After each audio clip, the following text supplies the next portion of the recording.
नमस्कार दोस्तों, स्वागत है आपका हमारे YouTube चैनल पर। झारखंड, जिसे जंगलों, नदियों, घाटियों और खनिजों की धरती कहा जाता है, लेकिन दोस्तों यह राज्य सिर्फ प्राकृतिक सुंदरता से ही नहीं बल्कि प्राचीन, धार्मिक और रहस्यमयी मंदिरों से भी भरा हुआ है। क्या आप जानते हैं कि झारखंड में ऐसे मंदिर हैं जिनकी मान्यताएं आज भी लोगों को चकित कर देती हैं? कहीं माँ अपने ही सिर को धारण किए खड़ी है, तो कहीं भगवान शिव के मंदिर पर तिरंगा झंडा फहराया जाता है। तो चलिए दोस्तों, आज की इस वीडियो में हम आपको कराते हैं झारखंड के 5 सबसे रहस्यमयी मंदिरों की अद्भुत यात्रा। लेकिन शुरू करने से पहले अगर आप पहली बार हमारे चैनल पर आए हैं तो चैनल को सब्सक्राइब जरूर करें और घंटी वाले आइकॉन को दबाना न भूलें ताकि हर नई वीडियो की जानकारी आपको सबसे पहले मिले। नंबर 1, वैद्यनाथ धाम देवघर। दोस्तों सबसे पहले चलते हैं देवघर के प्रसिद्ध बाबा वैद्यनाथ धाम की ओर। यह सिर्फ एक मंदिर नहीं बल्कि 12 ज्योतिर्लिंगों में से एक है। माना जाता है कि यहाँ दर्शन मात्र से हर मनोकामना पूरी होती है, इसीलिए इसे कामना लिंग भी कहा जाता है। एक खास बात, यहाँ के शिवलिंग की रक्षा 5 शूल यानी पंचशूल करते हैं। कहते हैं कि इन्हीं पंचशूलों के कारण आज तक किसी प्राकृतिक आपदा का इस मंदिर पर असर नहीं हुआ। इतना ही नहीं, यहाँ 72 छोटे छोटे शिव मंदिर भी बने हुए हैं। मान्यता है कि यहीं पर देवी सती का हृदय गिरा था, इसलिए इसे हरित पीठ, शक्तिपीठ भी कहा जाता है। यानी दोस्तों, यह भारत का पहला ऐसा स्थान है जहाँ ज्योतिर्लिंग और शक्तिपीठ दोनों साथ मौजूद हैं। यही वजह है कि देवघर का यह मंदिर न सिर्फ झारखंड बल्कि पूरे भारत में श्रद्धा और आस्था का केंद्र है। नंबर 2, माँ छिन्नमस्तिका मंदिर, राजरप्पा। अब बारी आती है झारखंड के सबसे रहस्यमयी मंदिर की, राजरप्पा का छिन्नमस्तिका मंदिर।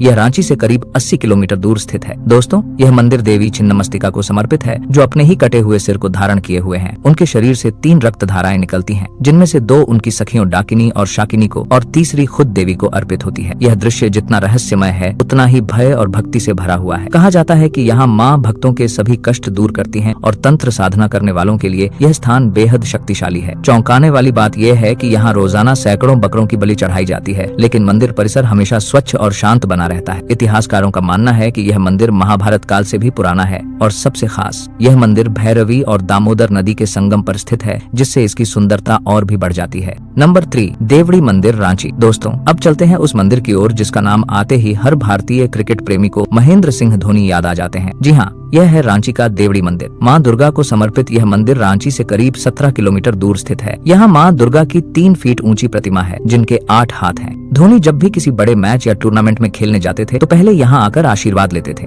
2011 वर्ल्ड कप जीतने के बाद भी धोनी सबसे पहले यहीं पहुंचे थे मां का धन्यवाद करने। इस मंदिर की खास बात यह है कि यहाँ पूजा करने वाले पुजारी पारंपरिक आदिवासी वेशभूषा में होते हैं। इतना ही नहीं, मंदिर के निर्माण को लेकर कई रहस्य हैं। कुछ लोग इसे मुंडा राजा से जोड़ते हैं तो कुछ मध्यकालीन स्थापत्य का नमूना मानते हैं। यानी दोस्तों, यह मंदिर आस्था और परंपरा दोनों का अनोखा संगम है। नंबर 4, पहाड़ी मंदिर, रांची। रांची शहर की ऊंचाई पर बसा यह मंदिर वाकई रहस्यमय और ऐतिहासिक है। समुद्र तल से 2140 फीट की ऊंचाई पर स्थित यह मंदिर भगवान शिव को समर्पित है। पहले इस पहाड़ी को लोग फांसी टोंगरी कहा करते थे, क्योंकि अंग्रेजों के समय में यहाँ आजादी के वीरों को फांसी दी जाती थी। बाद में यहीं पर भगवान शिव का मंदिर स्थापित हुआ और इस स्थान की पहचान बदल गई। आजादी के बाद से हर साल स्वतंत्रता दिवस और गणतंत्र दिवस पर यहाँ धार्मिक ध्वज के साथ साथ तिरंगा भी फहराया जाता है। शायद यही देश का पहला मंदिर है जहाँ राष्ट्रीय ध्वज भी लहराता है। यहाँ तक पहुँचने के लिए आपको 468 सीढ़ियाँ चढ़नी पड़ती हैं, लेकिन जब आप ऊपर पहुँचते हैं तो पूरे रांची शहर का नजारा आपकी आंखों के सामने होता है, जो बेहद अद्भुत और दिव्य अनुभव देता है। नंबर 5, उग्रतारा मंदिर, लातेहार। दोस्तों अब चलते हैं लातेहार जिले की ओर, जहाँ स्थित है माँ उग्रतारा नगर मंदिर। यह मंदिर हजारों वर्षों पुराना है और शक्तिपीठ के रूप में प्रसिद्ध है। मान्यता है कि जब कोई भक्त यहाँ मन्नत मांगता है और वह पूरी हो जाती है तो वह मंदिर परिसर में 5 झंडे गाड़ता है। यही वजह है कि मंदिर परिसर हमेशा रंग बिरंगे झंडों से सजा रहता है। इस मंदिर की सबसे बड़ी खासियत यह है कि यहाँ नवरात्र की पूजा सिर्फ 9 नहीं बल्कि पूरे 16 दिनों तक होती है। शायद यही कारण है कि यह मंदिर बाकी शक्तिपीठों से अलग पहचान रखता है। माँ उग्रतारा की यह शक्ति भूमि भक्तों को न केवल आस्था का अनुभव कराती है बल्कि उनके जीवन की कठिनाइयों को भी दूर करती है। तो दोस्तों यह थे झारखंड के 5 रहस्यमय मंदिर। अगर आपको यह वीडियो अच्छा लगा हो तो इसे लाइक करें, अपने दोस्तों के साथ शेयर करें और चैनल को सब्सक्राइब करना बिल्कुल भी न भूलें। कमेंट में हमें जरूर बताइएगा कि इन मंदिरों में से किस मंदिर की कहानी ने आपको सबसे ज्यादा प्रभावित किया। तो मिलते हैं दोस्तों एक नई रोचक और ज्ञानवर्धक वीडियो में। तब तक के लिए जय भोलेनाथ, जय माता दी।